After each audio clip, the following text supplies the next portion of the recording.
السلام علیکم دوستانو. د کرکټ په اړه د نن دوه تازه مهم خبرونه. د کرکټ نړیوالو شورا د راتلونکو جامونو په اړه باندې نوې تازه پریکړې کړې دي. وفادار مومند په رمضان جام کې یو په زړه پورې لوبه نندارې ته وړاندې کړه. ویډیو تر اخره را سره وګورئ. که په دې چینل کې نوی یاست، افغان خوشحال یوټیوب چینل هم در سره سبسکرایب کړئ. په ننګرهار رمضان جام شپنوي سیالۍ کې وفادار مومند خپله لوبډله تر سیمې فایناله ورسول. ننګرهار کې د رمضان جام کرکټ سیالۍ په 10مه لوبه کې مسلمیا ټایګرز لوبډلې د افغان پشي ځوانانو ته په 13 منډو ماتې ورکړه او د بي ګروپ د سر لوبډله شوه. دا په روانو سیالیو کې د مسلمیا ټایګرز لوبډلې دویمه بریا او د پشي ځوانانو لومړۍ ماتې وه. په ختیځ کرکټ اکاډمۍ کې د اتو لوبډلو ترمنځ د مسلمیا ګروپ رمضان جام شپنوي سیالیو کې په 10مه لوبه کې د مسلمیا ټایګرز لوبډلې د پچ په ګټلو سره د شپږ لوبغاړو په سوځېدو افغان پشي ځوانانو ته 163 منډې هدف ورکړ.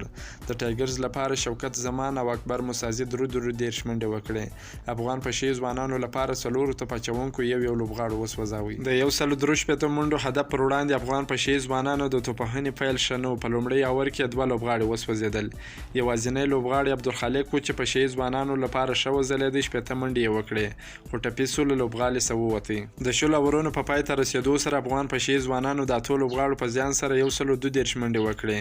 لوبه یې په 13 منډو وبایلله. ملي لوبغاړي وفادار مومند د مسلمیا ټایګرز لپاره 15 ویکټې اخیستې وې. دی د لوبې غوره لوبغاړی ونومول سو. د کرکټ نړیوالو شورا د راتلونکو جامونو په اړه باندې تازه پریکړې کړې دي. د کرکټ نړیوالو شورا غواړي چې په راتلونکو کلونو کې د 10 لوبډلو په ځای 40 لوبډلې په نړیوال جام کې ولوبېږي. مخکې د کرکټ نړیوالو شورا ویلي و چې د 2023م کال 500 ورځې نړیوال جام کې به 10 لوبډلې ولوبېږي، خو اوس تازه کرکټ نړیوالو شورا د خپلو غړو هیوادونو سره مشوره کړې ده چې د 2023م کال تر 2030 کال پورې به 500 ورځ جام کې د 10 لوبډلو په ځای 14 لوبډلې ولوبېږي. د کرکټ نړیوالو شورا ډېری غړي په دې موافقه کړې ده چې 14 لوبډلې دې ولوبېږي، خو ځینو غړو بیا هم د 14 لوبډلو د لوبېدو غوښتنه کړې وه چې په دې موافقه تر اوسه نه ده رسېدلې. د کرکټ نړیوالو شورا ویلي و چې په 2019 کال نړیوال جام کې آیرلینډ، زمبابوې، سکاټلینډ او نیدرلینډ یو څه ښې لوبډلې وې. د دغو لوبډلو د کرکټ مینوال سخت غبرګون راپارولی و او ویلي و چې دغه ښې لوبډلې ته ولې حق نه ورکول کېږي. د کرکټ نړیوالو شورا زیاتوي چې د دغه لوبډلو سره به موږ په دویمه او درېیمه درجه هیوادونو کې زیات مینوال پیدا کړو. دغه لوبډلې به یو څه مالي ملاتړ هم ترلاسه کړي.